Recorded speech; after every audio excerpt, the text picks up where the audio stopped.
Halo adik-adik, selamat datang di sidang anak-anak hari ini. Nah adik-adik ketemu lagi dengan saya Kak Indah. Saya Kak Ingrid. Ya, kita akan bersama-sama bersidang anak-anak ya Kak Ingrid. Ya Kak Indah. Nah, tapi sebelum kita mulai kita mau tanya kabar adik-adik dulu Kak Ingrid. Nah adik-adik di rumah gimana kabarnya? Pasti kalian tetap sukacita ya, seperti kami berdua ya. Kak Ingrid gimana kabarnya? Puji Tuhan, baik. Kak Indah? Baik dong, Puji dan Tuhan. penuh sukacita ya Kak Ingrid. Nah, Kak Ingrid Amin. kenapa nih sukacita?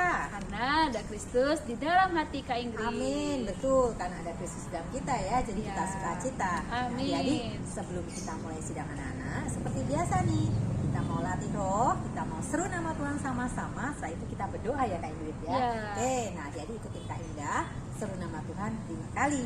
Setelah itu ikutin Kak Ingrid berdoa. Amin. Oke, yuk kita seru nama Tuhan yuk. 1, 2, 3. 3. Oh Tuhan Yesus. Amin. Oh Tuhan Yesus.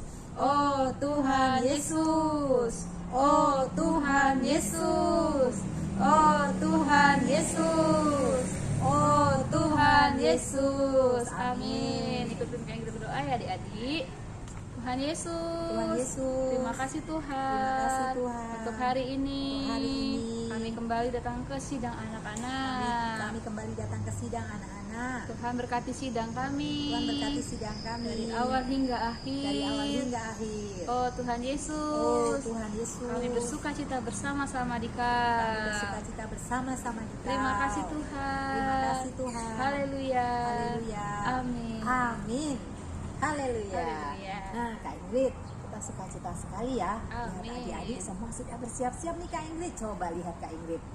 Ah, bener ya, adik-adik sudah Puji semangat. Tuhan. Nah, habis ini kita mau ngapain Kak Indah? Ngapain ya kira-kira ya? Pastinya kita mau Berkidung. memuji Tuhan ya, berkidung. Ya. Nah, adik-adik, karena ini lagu mungkin baru ya Kak Ingrid ya. Kita akan belajar dulu. Kita akan nyanyi 2 kali tanpa gerakan ya Kak Ingrid ya. Ya.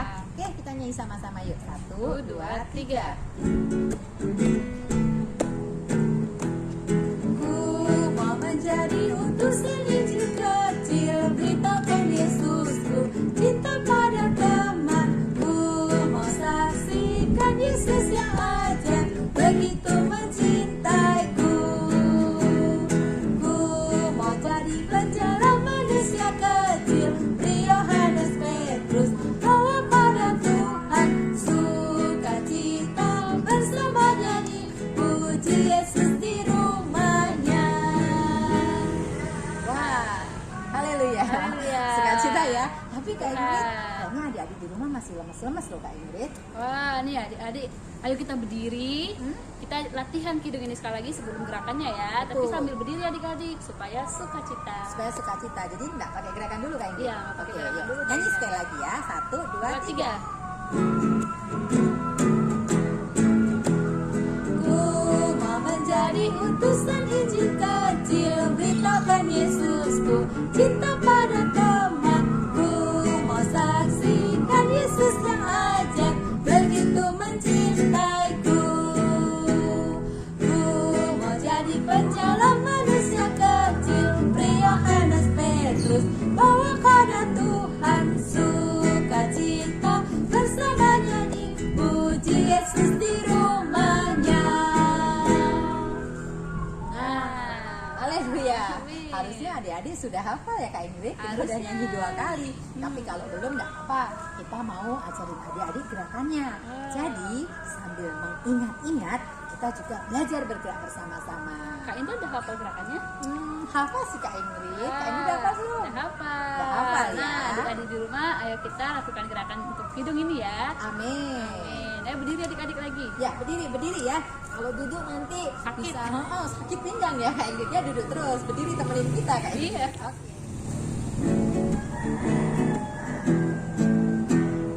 Ku mau menjadi utusan Injil kecil, beritakan Yesusku, cinta pada teman. Tahu mau saksikan Yesus yang ajaib, begitu mencintaiku.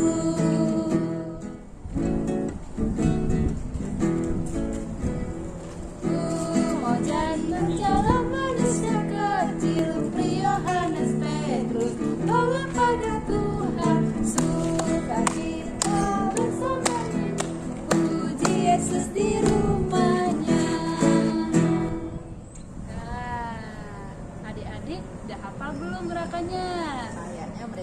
apa-apa loh Kak Ingrid, adik-adik kan jago-jago ya di rumah ya. Pinter-pinter adik-adik ya Kak Indah. Nah, adik-adik supaya lebih hafal lagi, adik-adik boleh menyanyikan lagu ini di rumah sekali lagi sama kakak, adik, mama, papa ya. Bawa semuanya, kalau ada pengasuhnya bawa pengasuhnya nyanyi lagu ini juga. Betul ya, supaya beroleh selamat Kak Ingrid ya.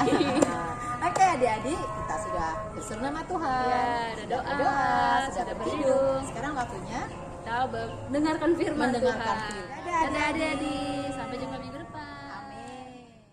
Nah, puji Tuhan ya adik-adik.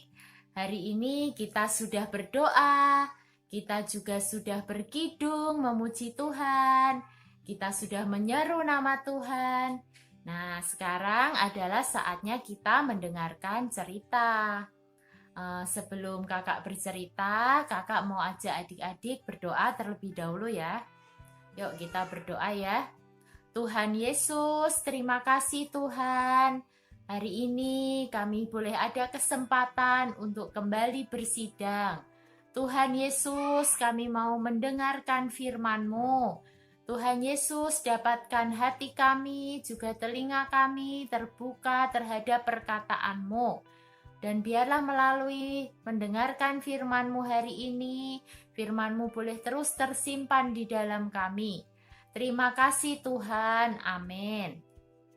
Nah adik-adik, hari ini kakak masih akan bercerita tentang Daud dan Raja Saul. Nah dalam cerita hari ini kita akan melihat bagaimana Daud ini bersikap murah hati. Tapi sebelumnya kakak mau tanya nih, kalian udah pada tahu belum apa arti dari kata murah hati? Ada yang sudah tahu, ada yang belum ya?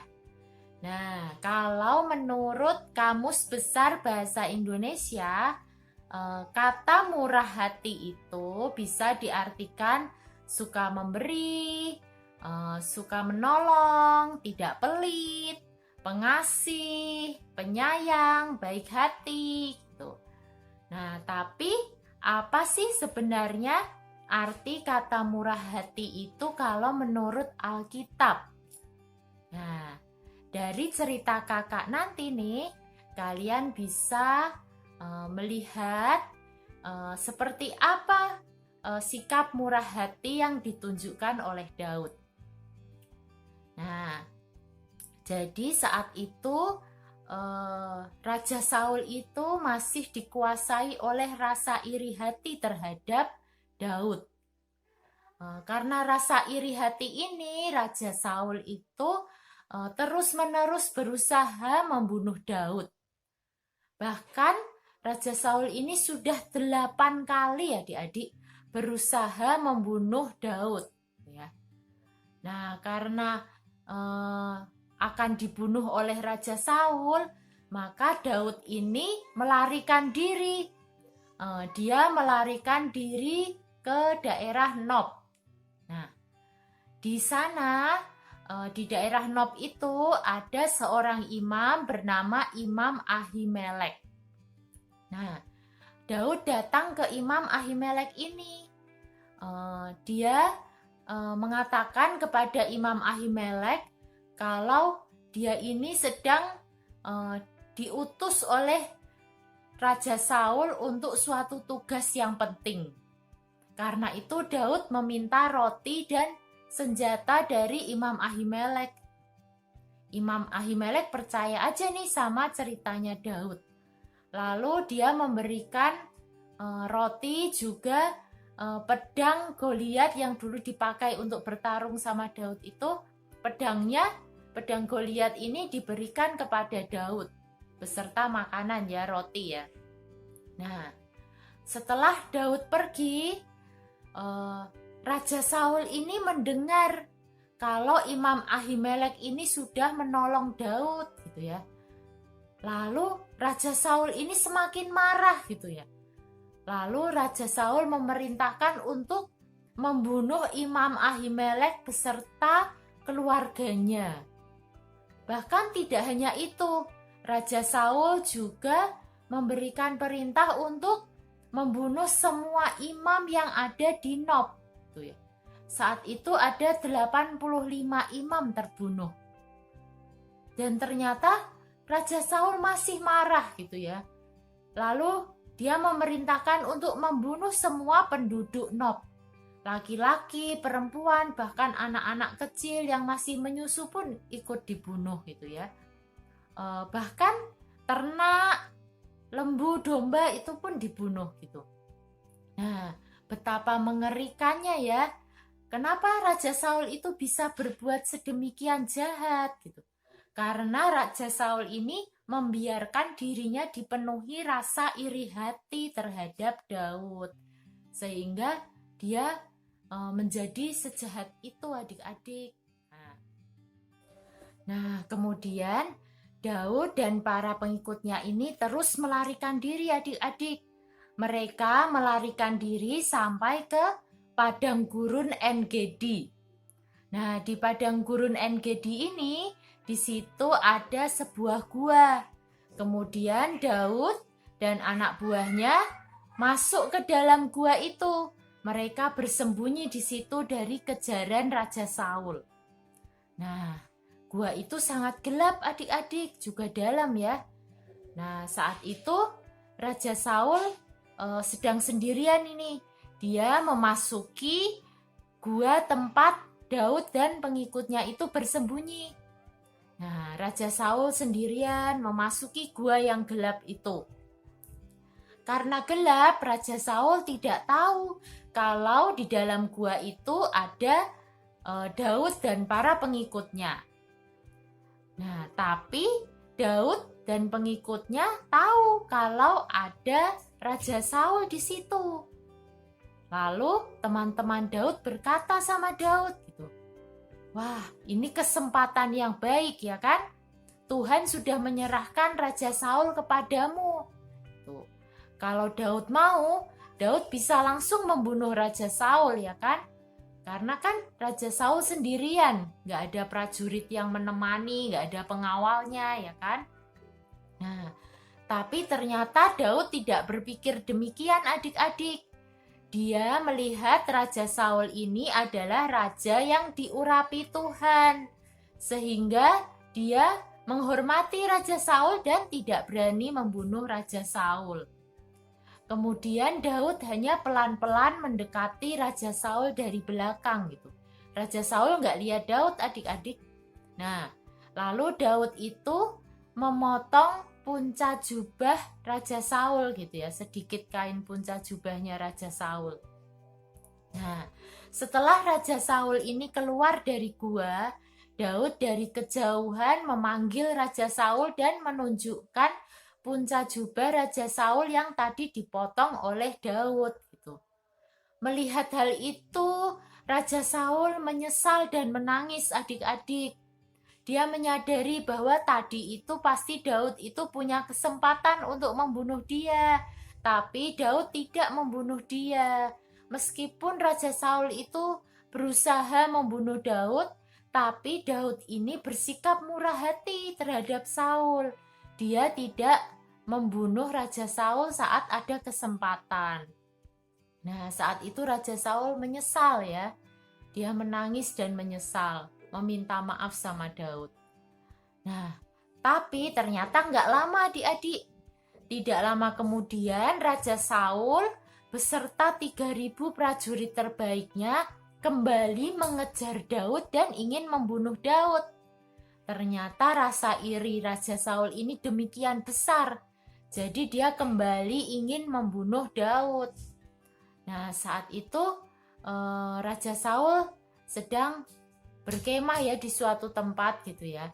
Nah, lalu ketika malam tiba Raja Saul tidur dan dia tidur di tengah-tengah prajurit dan pengawal yang mengelilingi dia gitu ya. Supaya aman dia tidur sambil dikelilingi prajurit-prajurit dan pengawalnya.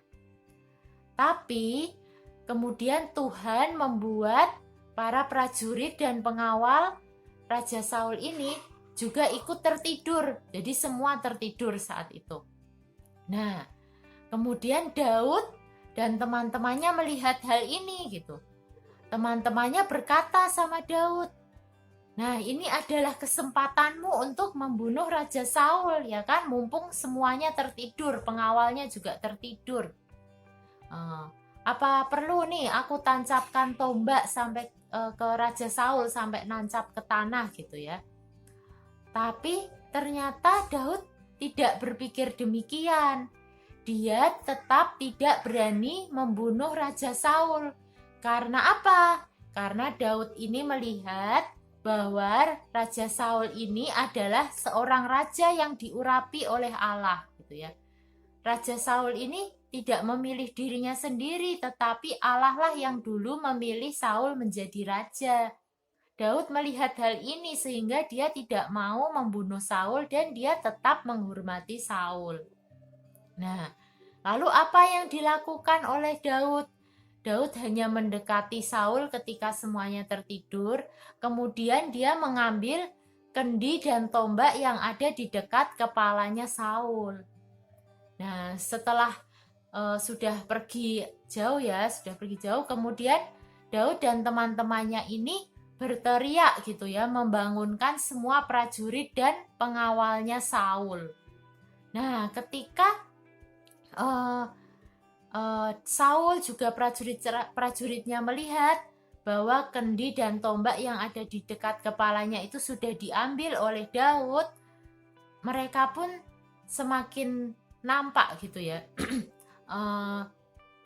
Orang-orang yang berada di pihak Saul maupun teman-temannya Daud bisa melihat gitu bahwa dalam hal ini Daud ini telah bersikap benar dan terpuji, berlawanan dengan sikapnya Saul gitu ya. Daud ini adalah seorang yang murah hati, mau mengampuni, sekalipun Raja Saul ini sudah berulang kali mau membunuh dia. Kenapa Daud bisa bersikap demikian? Karena Daud ini melihat bahwa Saul ini bagaimanapun juga adalah orang yang telah dipilih dan diurapi oleh Allah. Nah, adik-adik, kita pun juga perlu belajar bersikap seperti Daud, ya. Kita juga perlu belajar melihat orang yang berwenang di atas kita, gitu ya. Ada orang tua, ada guru, ada kakak-kakak gembala. Kalau di jalan juga ada polisi lalu lintas, ya kan? Ada pemerintah kita. Kita pun juga perlu melihat bahwa setiap wewenang, setiap otoritas yang ada di atas kita adalah orang-orang yang sudah dipilih Allah untuk berwenang atas diri kita gitu. Apapun mereka, bagaimanapun sikap mereka, bahkan sekalipun sikap mereka itu tidak memberikan teladan yang baik untuk kita, kita juga perlu tetap menghormati setiap otoritas yang Tuhan tempatkan di atas kita gitu ya. Kita perlu belajar menghormati orang tua kita, menghormati guru kita di sekolah, menghormati kakak-kakak gembala, atau menghormati polisi lalu lintas gitu ya. Seperti sikap Daud yang tetap memberikan hormat terhadap Saul gitu ya adik-adik. Nah, puji Tuhan ya atas cerita hari ini.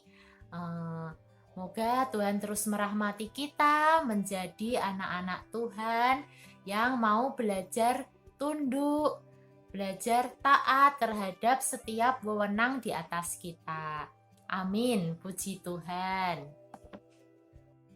Halo adik-adik, ketemu lagi sama Kak Michelle. Nah, tadi adik-adik udah pada dengerin cerita kan? Masih pada inget dong pastinya ceritanya apa? Ya, betul. Tadi tentang Raja Daud yang murah hati. Nah, Raja Daud ini sangat murah hati ya adik-adik, teladan yang sangat baik. Tadi dikatakan bahwa Raja Saul ini berkali-kali berusaha untuk membunuh Raja Daud, tetapi Raja Daud ini tetap mengampuni. Bahkan ketika ada kesempatan ya untuk Raja Daud untuk membunuh Raja Saul, tetapi Raja Daud tidak mengambilnya. Ya, dia tidak mau membunuh orang yang diurapi Allah. Nah, adik-adik, hari ini kita juga perlu belajar menjadi seperti Raja Daud yang murah hati, saling mengasihi, dan juga saling mengampuni. Nah, adik-adik, supaya kita nih tetap ingat nih, tetap hafal cerita kita hari ini, kita sekarang mau hafal ayat. Nah, adik-adik, boleh diambil ya kitabnya. Kita buka sama-sama di Efesus pasal 4 ayat 32a. Efesus pasal 4 ayat 32a. Efesus itu ada di perjanjian lama atau baru? Di perjanjian baru. Nah, sudah pada ketemu kan? Yuk, sekarang kita baca sama-sama ya.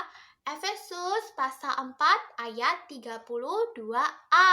Tetapi hendaklah kamu ramah seorang terhadap yang lain, penuh kasih mesra dan saling mengampuni. Amin. Kita baca sekali lagi ya adik-adik.